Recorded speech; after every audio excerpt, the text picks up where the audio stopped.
ओम शांति। आज है 5 अगस्त 2023 की मुरली। आज की मुरली का मुख्य सार। बाबा ने कहा, मीठे बच्चे, तुम अभी टिवाटे पर खड़े हो। एक तरफ है दुख धाम, दूसरे तरफ है शांति धाम और तीसरे तरफ है सुख धाम। अब जज करो, हमें किधर जाना है। प्रश्न, किस निश्चय के आधार पर तुम बच्चे सदा हर्षित रह सकते हो। उत्तर, सबसे पहला निश्चय चाहिए कि हम किसके बने हैं। बाप का बनने में कोई वेद शास्त्र आदि पुस्तकें पढ़ने की दरकार नहीं है। दूसरा निश्चय चाहिए कि हमारा कुल सबसे श्रेष्ठ देवता कुल है।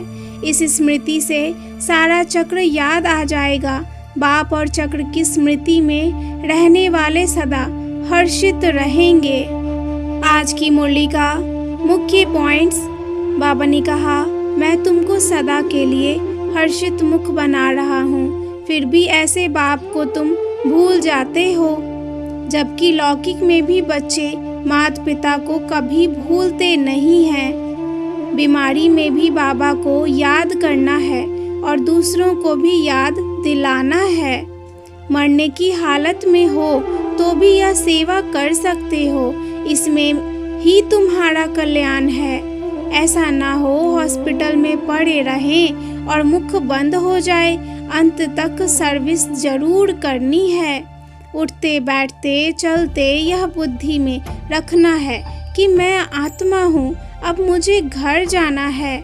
देह अभिमान पूरा टूट जाना चाहिए। देही अभिमानी होगा तो एक पार लौकिक बाप की ही याद आएगी। अगर देह अभिमान होगा तो लौकिक संबंधी याद आएंगे। लौकिक संबंध से जीते जी मरना है।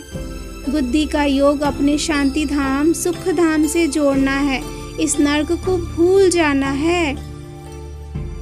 भले स्वर्ग के भांति तो तुम सब बनेंगे, परंतु थोड़े में खुश नहीं हो जाना है।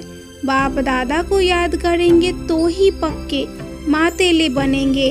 दूसरे कोई को याद किया तो सौतेले कहलाएंगे।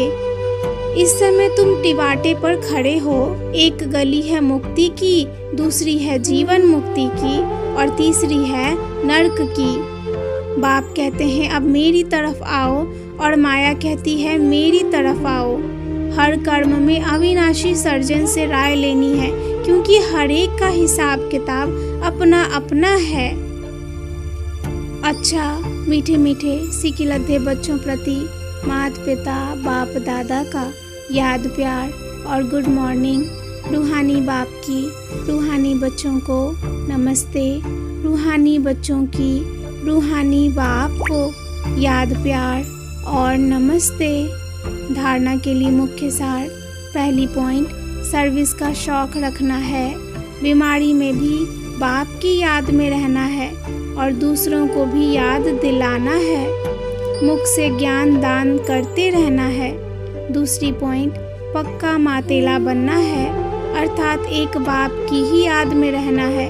सवेरे सवेरे उठ विचार सागर मंथन करना है, दूसरा कोई भी याद न आए।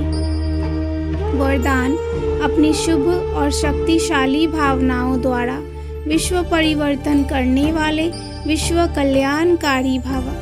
अपनी शुभ और शक्तिशाली भावनाओं द्वारा विश्व परिवर्तन करने वाले विश्व कल्याणकारी भव। आप बच्चों के मन में सदा यही शुभ भावना है कि सर्व का कल्याण हो। हर आत्मा अनेक जन्म सुखी हो जाए, प्राप्तियों से संपन्न हो जाए। आपकी इस शुभ भावना और शक्तिशाली भावना का फल विश्व की आत्माओं को परिवर्तन कर रहा है। आगे चल प्रकृति सहित परिवर्तन हो जाएगा, क्योंकि आप संगम युगी श्रेष्ठ आत्माओं को ड्रामा अनुसार प्रत्यक्ष फल प्राप्त होने का वरदान है। इसलिए जो भी आत्माएं आपके संबंध संपर्क में आती हैं, वह उसी समय शांति व स्नेह के फल की अनुभूति करती हैं। स्लोगन है, त्रिकालदर्शी स्थिति में स्थित रहकर निर्णय करो तो हर कर्म में सफलता प्राप्त होगी। त्रिकालदर्शी स्थिति में स्थित रहकर निर्णय करो तो हर कर्म में सफलता प्राप्त होगी। अच्छा, ओम शांति।